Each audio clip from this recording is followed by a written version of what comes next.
Okay, the 2021 legislative session wraps up today. Fox 13's Ben Winslow has been up there for this strange year following all the big bills and what could still happen today. And Ben, I have to tell you right off the top, I've had a lot of late nights on the last day of the legislature up there, and I feel for you that it's on a Friday this year. That is just not fair. Actually, I'm kind of thrilled with it. Oh, it looks like we have... You're like, can you see me now, hear me now? Yes, Hello? I am hearing you now. So let's, as you stay frozen in place, I'll ask. Yeah, you know, it's always a little bit of an adrenaline thing on the last day. The legislature literally has to finish all of their business by midnight. Now that everything's digital, they used to be able to just kind of fudge with the clocks, hands and play around with it. But anyway, Ben, what still needs to go through? We've got a lot of bills still needing to go through. There's still, interestingly enough, on the board, some cannabis bills. There's still some bills dealing with COVID-19. There's a bill that the sponsor has dubbed the end game that lifts certain health restrictions after metrics are met. That may or may not get heard in the Senate. There's some bills dealing with food insecurity that may or may not get heard in the House. We got a lot of interesting bills still playing out, but there is discussion that this session could end a little earlier than usual. As you mentioned, they normally go all the way up to midnight.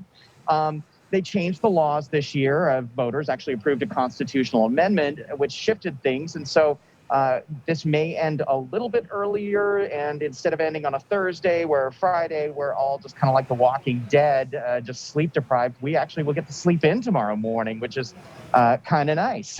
That actually is a wonderful thing that you'll be able to do that. Okay, so the kinds of things that are really going to impact people. There's some that I have in mind. You mentioned the COVID-19 bill, the endgame bill. That went through some stuff where at first there was a lot of concern that it was going to mandate a certain end time, that sort of thing. It sounds like they've compromised with the governor's office. Is that right? So if that goes through, it's not quite so extreme.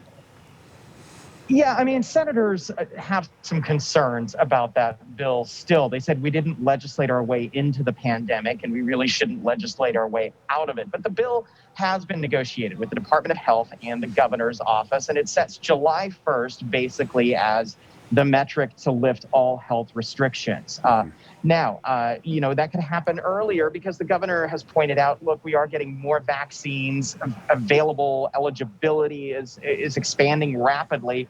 There's a chance we're out of this much sooner, which is why you can hear some in the Senate say, is this bill even really necessary? The House certainly did pass the bill out.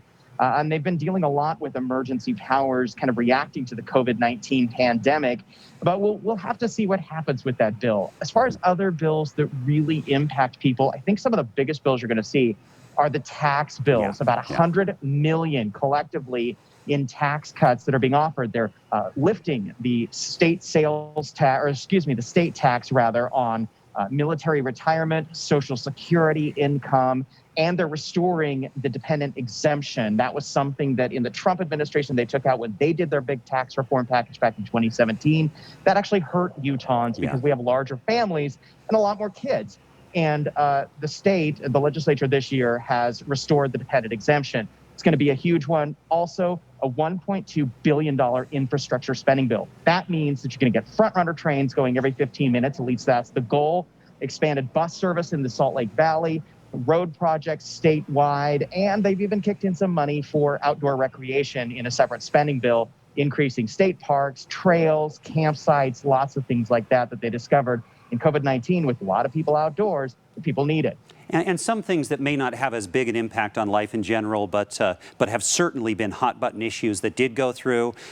Changing the name of Dixie State University, that process will begin, and also it was passed a long time ago, but the concealed carry that is as of May, I understand that's going to be something that you can just do without a permit.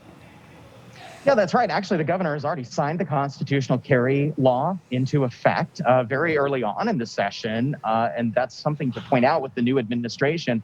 This governor moves a lot faster than the previous governor.